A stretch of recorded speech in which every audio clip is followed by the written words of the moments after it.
Don Roberto Vaquero, ¿qué tal? ¿Cómo está usted? Líder del Frente Obrero. De estar aquí otra vez. Gracias. Y tenemos acompañándonos a Jasiel Paris, uno de nuestros analistas, que ya le hemos fichado, ya está aquí con nosotros. ¿Qué tal, Jasiel? ¿Cómo estás? Pues muy bien, muchas gracias. Gracias de verdad por estar. Antes de presentar este libro, que es el libro de Roberto Vaquero, que se está vendiendo como el Avecren. Está a punto de sacar la segunda edición, va muy bien. Qué bueno, qué bueno. De verdad, cómprenlo porque merece absolutamente la pena, vamos a hablar de ello. Os voy a preguntar por este verano, ¿cuál es el tema que, no sé, más os ha zozobrado o que más os ha preocupado este verano, Roberto? Bueno, a mí, tanto en verano como fuera de verano, a mí lo que más me preocupa es el auge del Islam y el modelo migratorio que tenemos. Creo que, teniendo en cuenta que no estamos poniendo en valor lo nuestro, se está desvirtuando lo que somos y se está, bueno, imponiendo una agenda política que es ajena a nosotros y el país está caminando hacia un precipicio. A mí, desde luego, lo que más me quita el sueño no son las típicas tonterías de izquierda y derecha, de rojos y azules, sino es precisamente el porvenir del país y yo cada vez lo veo más negro y creo que tenemos que tomar medidas cuanto antes. Y viendo lo que está pasando en Inglaterra, lo que está pasando en Francia, lo que pasa en Alemania, creo que ya es hora de empezar a actuar y empezar a hacer algo. Jasiel Paris, su tema en verano, el que más le ha quitado el sueño, si es que alguno se lo ha quitado. Pues no me lo ha quitado mucho, la verdad. He tenido unas buenas vacaciones de desconexión de todo el politiqueo, cosa muy recomendable también, de que si Begoña, que si no sé qué. Es bueno a veces desconectar y tomar un poco de distancia, pero a mí lo que me preocupa más o menos ahora mismo es el ciclo nuevo. Hay un par de instituciones que marcan nuestra vida nacional, tristemente. Una es la Unión Europea y otra es la OTAN, y depende de lo que ocurra en Estados Unidos en las próximas elecciones y de cómo se vaya configurando el espacio europeo después de las últimas elecciones europeas. Estamos viendo nuevos grupos políticos europeos, estamos viendo 5 años por delante donde la Unión Europea tendrá que afrontar grandes desafíos en muchos ámbitos, ¿no? Este nuevo ciclo de lo que ocurra en Bruselas y lo que ocurra en Washington va a marcar quizá más de lo que debería la política española, ¿no? Eso me interesa. Le voy a preguntar por Alemania, que hoy un periodista de La Sexta se ha atrevido a, bueno, pues a preguntar a Santiago Abascal con una connotación en su pregunta bastante perversa, por decirlo de alguna manera, y ahora hablaremos de ello.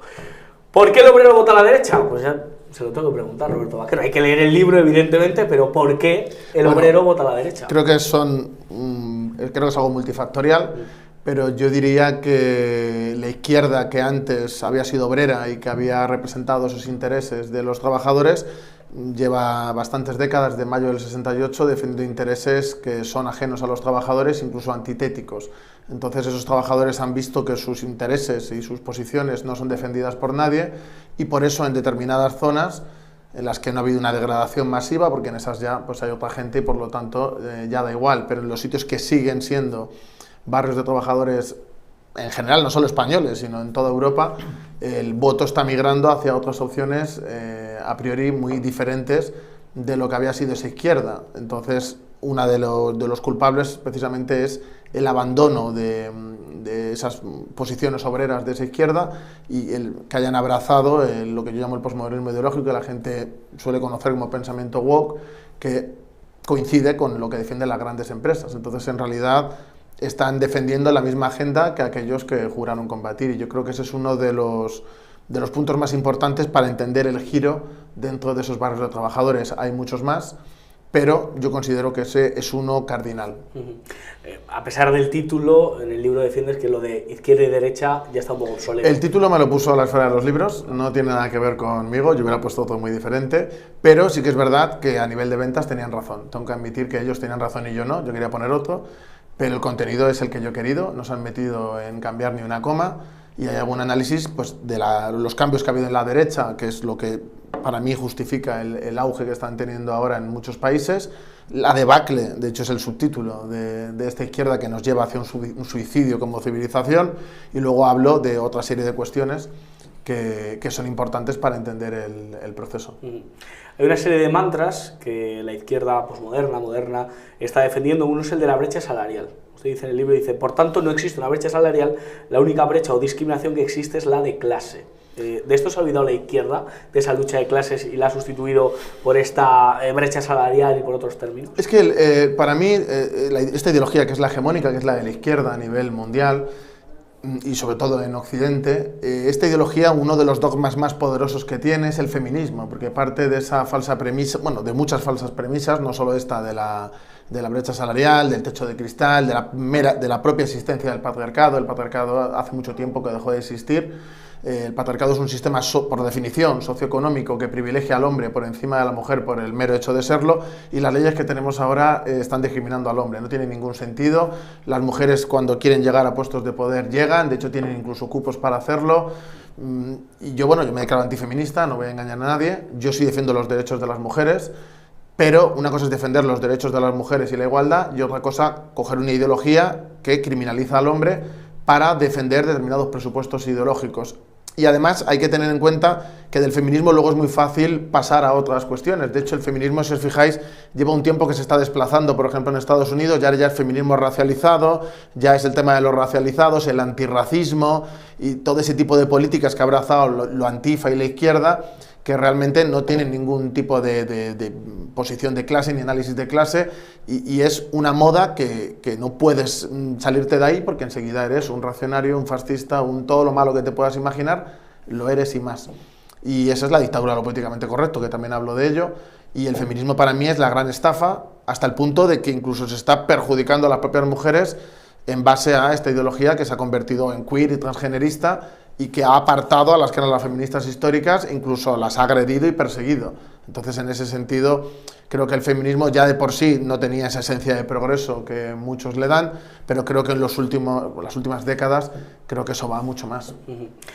Jasiel, aquí en esta mesa estamos 3 personas que no nos dedicamos a mantener nuestros pisos. No tenemos 53 pisos, digamos que no hemos nacido en un contexto, pues de unas grandes herencias y que podríamos llamarnos ricos de cuna, sino que, pues cada uno nos hemos buscado la vida como hemos podido. ¿Por qué no votamos a la izquierda? ¿Por qué no, o por lo menos a esta izquierda posmoderna, a estos partidos que nos venden una serie de mantras, por qué hemos dejado de hacerlo? Pues porque, como se aborda precisamente en este libro, lo que ahora mismo son las izquierdas realmente existentes en el espacio occidental, es decir, por un lado la familia socialdemócrata, el PSOE en España, por otro lado la familia de la izquierda alternativa, como es Podemos, una parte de Sumar, y por otro lado la familia de los verdes, que aunque hay también dentro del ecologismo movimientos más de centro, más liberales, se lleva también una buena parte del voto sociológico de lo que sería la izquierda. Estas grandes familias de la izquierda tienen en común haber abandonado etiquetas como la clase socioeconómica, un análisis material en vez de centrado en identidades, en géneros fluidos, en percepciones y discursos constructivistas, posmodernos, ¿no? Han abandonado una serie de preocupaciones fundamentales de las clases trabajadoras o de la porción de la nación que tiene unas necesidades que no son las de la academia progre woke, sino que tienen que ver con lo que han tenido que ver durante todo el último siglo, que son las necesidades de vivienda, las necesidades de trabajo digno, las necesidades salariales. Y a medida que esta nueva izquierda está representada por élites académicas, muchas veces hijos de o nietos de familias pudientes que han podido labrarse un espacio en el mundo progresista a partir de una buena cuna o digamos unos privilegios que no están al alcance de cualquiera. A medida que las élites de la progresía están representadas por esta gente, pierden de vista las necesidades de la gente del común, ¿no? Del pueblo llano. Entonces, al final, igual que las derechas, al final muchas veces tienen una cierta alergia a hablar de los trabajadores o a hablar de clases sociales, porque eso a veces les recuerda al marxismo, al materialismo, a los comunistas que vienen a llevarse tus pisos y cosas así, ¿no? Pues curiosamente la misma alergia se da en muchos sectores de la izquierda, donde hablar de los trabajadores o hablar de clase o hablar de el pueblo trabajador o los obreros ya es raro, ¿no? Les resulta como algo reaccionario, algo viejuno, algo prácticamente fascista, ¿no? Que es lo que sufre muchas veces Frente Obrero, que les dicen, tenéis un discurso obrerista, y les dicen obrerista como quien dice sexista o machista o fascista, como si fuera algo reaccionario, ¿no?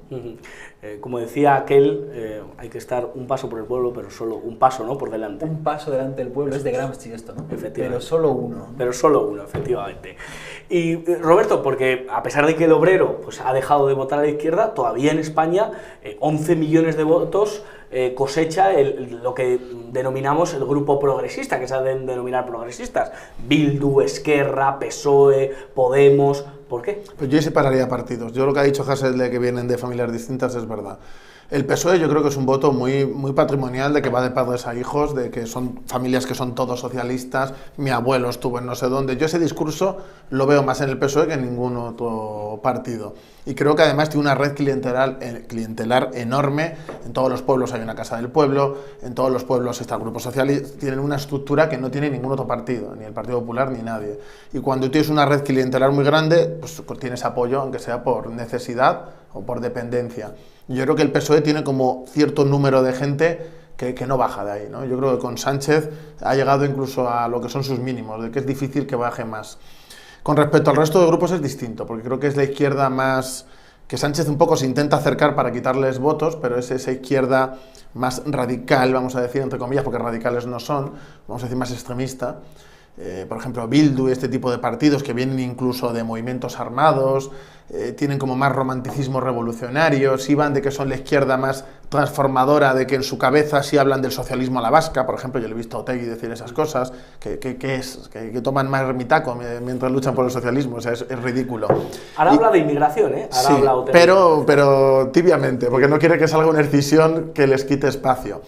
Pero estos grupos que son como un poco más radicales, yo creo que llevan otra línea y yo creo que no están en retroceso. O sea, aquí porque ha explotado el espacio, pero yo creo que ahora mismo tienen como un espacio y una dinámica general que les lleva a ser una fuerza no dominante, pero sí una fuerza a tener en cuenta. Yo creo que si aquí están tan mal es porque se han sacado los ojos unos a otros y siguen haciéndolo. Creo que hay una guerra civil entre Sumar y Podemos, que veremos dónde acaba. Pero sí creo que tienen un espacio de diputados, y eso pasa en otros países, que a pesar de tener posiciones que van incluso en contra del propio país, sí que es verdad que consiguen aglutinar a eso, vamos a decir pequeña burguesía, antigua clase media, por entre comillas, progresista, que sí que está con los derechos humanos, con este tipo de relato, porque es relato, que yo creo que sí que tiene gancho en ciertos ámbitos, y es peligroso. Creo que eso habría que confrontarlo, y creo que nadie lo confronta. Hasta cuando, por ejemplo, he visto a Vox ir a debates contra ellos, se ponen a la defensiva y no confrontan realmente con Yolanda, ese debate que Abascal no supo definir lo que era una mujer tampoco. Ese debate a tres, por ejemplo, Abascal tendría que haber ido con la espada, solo contra todos, y demostrar que ellos defienden una ideología concreta, da igual que sean distintos partidos, y que hay que defender algo en contra. Y creo que incluso la derecha tiene mucho complejo a que la llamen fascista. A mí, por ejemplo, me da igual. A mí me llaman fascista muchísimo, constantemente. Pero me da igual lo que me llamen. A mí me importa lo que hago, ¿no? Eso es lo que me define, no lo que dicen los demás. Y creo que la derecha aquí en España todavía tiene mucho complejo, cosa que en Francia, en Alemania, en otros sitios, veo que han perdido ese complejo. Y creo que aquí, para poder eclosionar, les falta eso. Pues realmente, ¿le molesta más que le llamen fascista o comunista? No, o sea, a mí me da igual lo que ellos me llamen. Yo defiendo el patriotismo revolucionario, que es en lo que estamos centrados y lo que defiende el Frente. Yo creo que sin la patria no hay nada, y sin los trabajadores tampoco. Es lo que decía antes Hassel, de que hay cierta derecha como que los sociales, como no, esos de rojos. Me parece como los progres que hablan de no, sí, lo social sí, pero luego te meto todo esto que es puro veneno. Y creo que ahí hay cosas que los dos tienen que son muy venenosas, y creo que hay que construir algo nuevo, y hay que construirlo desde la patria, por supuesto, pero teniendo en cuenta que los ricos no tienen patria. Yo creo que es una cosa que hay que tener muy clara. Eso es verdad. ¿Qué puede estar pensando un obrero ahora mismo del barrio de el pueblo leganés o de Hospitalet, que toda la vida ha votado a la izquierda, toda la vida ha votado PSOE, votó a Podemos porque le ilusionó, y ahora ve que su barrio no lo reconoce, porque está lleno de personas de otros países, extracomunitarias, ve que la guardería de su hijo está lleno plazas antes para personas que tienen apellidos que no son españoles? ¿Qué puede pensar ese obrero? ¿A qué se puede abrazar o cuál puede ser su lógica ahora mismo? Pues yo creo que se enfrentará a una contradicción en la cual tendrá que elegir, como está haciendo buena parte del electorado tradicionalmente de izquierdas en Europa, elegir si prefiere la lealtad a los dogmas típicos, clásicos de la progresía, o si prefiere el realismo de actuar en consonancia con lo que sus propios ojos ven. Esto está pasando, por ejemplo, en Alemania, ¿no?, donde la izquierda alternativa de toda la vida, Die Linke, ha apostado muy fuertemente en las últimas elecciones europeas por el viejo mantra, insisto, de la progresía, de las fronteras abiertas, bienvenidos refugiados, y sin embargo ha aparecido una escisión también de izquierdas, ¿no?, que es el movimiento de Sarah Wagenknecht, que ha disputado, manteniendo unas coordenadas sociales en cuestiones económicas, ha disputado cuestiones como es las fronteras abiertas y la política migratoria. Los últimos resultados que me mandan hablan de golpe histórico de Die Linke, superada por Sarah Wagenknecht en Turingia. En Baja Sajonia pasa de gobernar la izquierda clásica a quedar extraparlamentaria. Es decir, esa es una de las líneas de ruptura donde la gente se está dando cuenta de que el dogma woke, posmoderno, progre, como se le quiera llamar, no se impone, no vale más que la transformación social que esa gente va a tener que sufrir en sus barrios, en sus calles, en la escuela de sus hijos, etc. Y desde Frente Obrero mandáis un mensaje a esos obreros que viven en estos barrios y que no lo reconocen. Yo te voy a dar mi opinión de lo que yo vivo. Yo vivo en San Nicasio, en una zona que tú vas y te sientes extranjero. Yo cuando hablo con la gente que ha votado Izquierda Unida toda la vida, gente que yo conozco de la época del PC, son gente que o no vota o está buscando una opción patriota en la que no se sientan, tienen esa contradicción que dice Hasél, pero están buscando una alternativa, porque al final necesitan un cambio. Y yo creo que es una cosa que se va a dar en esas zonas.